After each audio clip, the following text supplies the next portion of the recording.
In this video, I will show you how to use the Facebook event setup tool to set up standard events in your Facebook event manager or your Facebook pixel. When you get to your ad manager like this, scroll to get to the left hand side and click on all tools. Then you see event manager. So you click on event manager.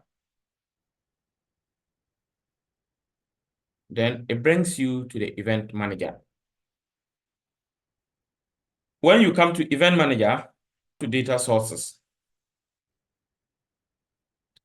Then select under data sources. If you have many pixels, you select the one you want to use to measure the event.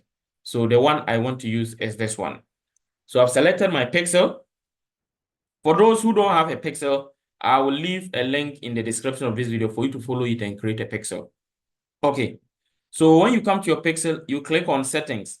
And before I continue, you see here, and it says event, page view, purchase. These are some events that are already active. So I go to settings. Then under settings, you scroll down further and you see event setup tool. Now, before we open the event setup tool, I want to explain something to you. Someone may ask that, what is Facebook event setup tool? Facebook event setup tool is a tool that helps you to measure standard events and know the events that are actually taking place on your website, especially when you are running an ad campaign. Example, let's say that I'm running an ad campaign on, let me show you. So I'm running an ad campaign for this particular solar generator. And I want that anyone who fills the form, I should be able to detect, or Facebook should be able to measure that someone has filled the form so that they can optimize and send to people similar, like those that have filled the form, so that they can buy my product. So how do I do that? I have to set up a standard event to measure it. There are custom and standard event. For those of you who want to know how to set up custom events, I will leave a link in the description for you to know that. But this one is purposely for standard events once it is dealing with what? The event setup tool. So you have to click on open event setup tool, and then you put your website URL or the thing, the landing page you want to measure the event. You put the URL here and click on open. Now, when I open, you see the event setup tool has opened. Now, I want to set up a standard event here. So how do I do that?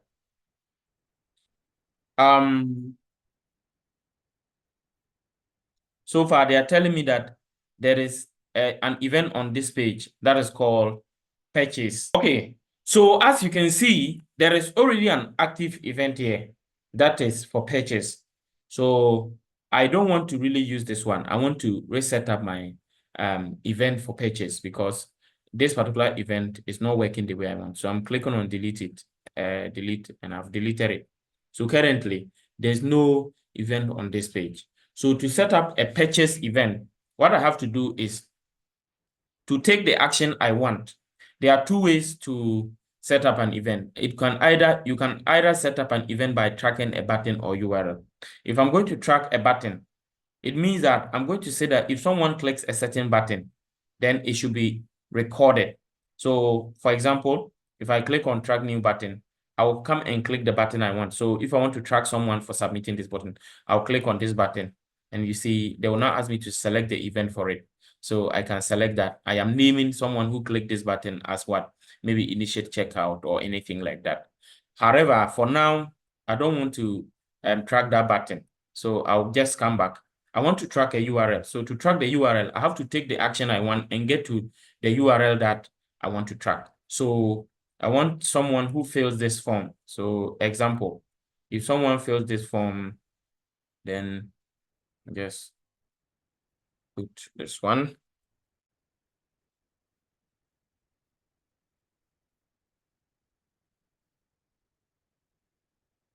So I'm submitting it.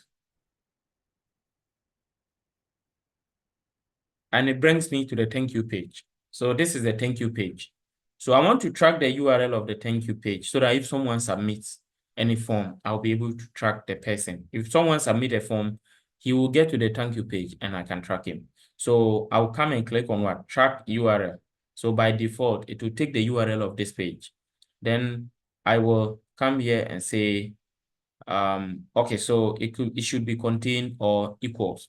Now, when it is equals, what it means is that it must exactly be equal to this, but I will normally want to click on contains. So what it means is that anywhere you see this particular URL in it, it means that this particular URL could be in it plus some other elements. But once it contains thank you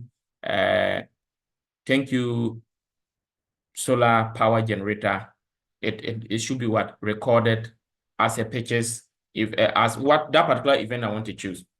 And for this one, I want to make it a purchase event. So I'm asked to select. So I'll select purchase. And then for here, I'm not going to include any value. So I'll click on don't include value. Then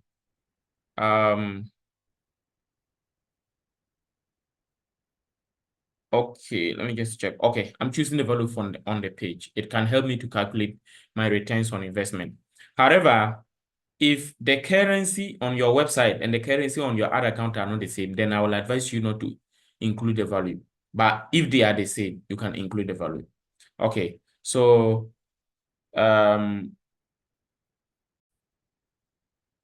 okay, I figured it out. So the problem I am facing is because of choosing the value. So the problem is that my website, the way the form is designed, is not a typical e-commerce site where I can the purchase is submitting a form and not actually making clicking on initiate checkout, so adding to the digital basket and actually purchasing with debit or credit card. It's not like that. So it will give me problems. So I'm just not including the value for now. So I'll come here and click on what? Confirm. So for you, you can purchase the whatever URL you are tracking, make sure that you can come here to choose whatever fits it. So some people can choose complete registration. For anyone who get to the thank you page, it means they've submitted a registration and all that.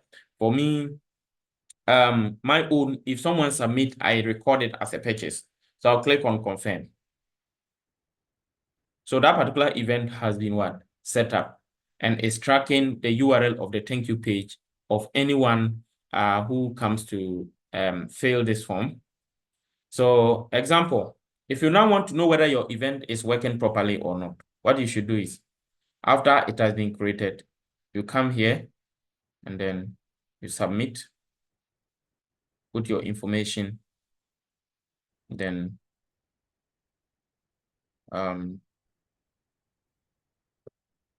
you click on submit. Now, after I do that, I'm supposed to come here. Sometimes you may come and the purchase event will not be active, but you have to wait for some time, say about 30 minutes to 1 hour. Within 30 minutes to 1 hour, it is supposed to reflect that it is active. So you have to wait. If you wait for 30 minutes and it's not active, what you have to do is to come back and check whether the connection was done properly or not. You can also test the event to see whether it is working actively or not. This is a way to just test it instantly. So we click on test event. The one you come here, you will see a lot of events that are show.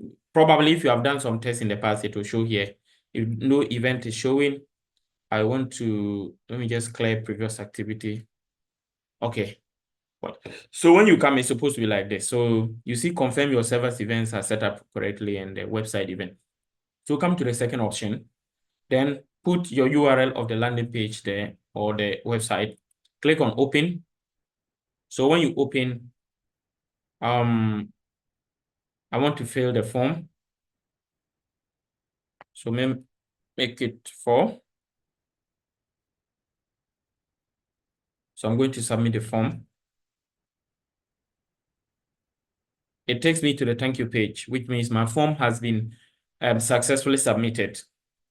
So you come back to the event manager and check. So you see page view has been processed, subscribe button click, purchase, and page view. So you see the purchase button has been what?